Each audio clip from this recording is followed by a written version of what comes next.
Dr. Joe here to summarize what we have learned about the cardiometabolic syndrome so far is to be outlined as follows. One is that if you're having some chest pains and know you have the metabolic syndrome or think that's a possibility, that ought to be confirmed and addressed directly.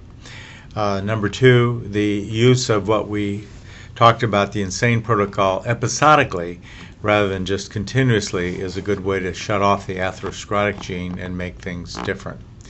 Thirdly, we have benfotiamine now, 300 milligrams twice a day, which is nothing more than thiamine or B1, also turns off the atherosclerotic gene. And although we'll have a third component, it won't be out until the end of the year. But we have two that will do this.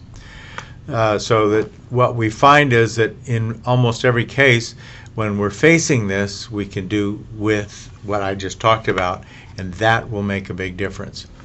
Now, the other thing to think about is there are two prescription drugs that we use a lot because there are situations where they're really needed, and this may be one, Renexa being one of them.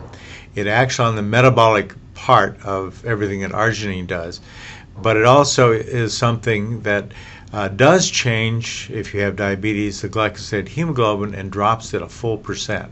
By virtue of that, you know you've changed not hypoglycemia, but changed your metabolism.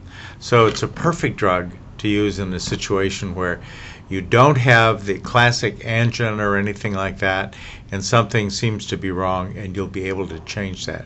The other is Bistolic, and it is a new drug for blood pressure. It's a beta blocker, but it's so much more.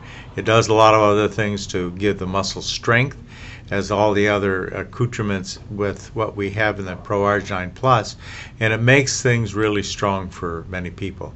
So there's lots of things that can be done, but many people don't even talk about it. They run away somewhere else, ask a friend. I don't understand why that happens, but it's not a good thing because we have lots of tools in our toolbox here. And with all that we can do, will do, it can make you better and proceed at continuously improving your health, even though the metabolic syndrome might be trying to advance on you.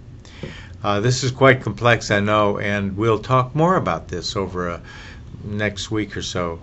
After I've gone through everything I want to go through with all the waveform analysis doctors from England, whom I'll see on Sunday morning. So, talk to you then.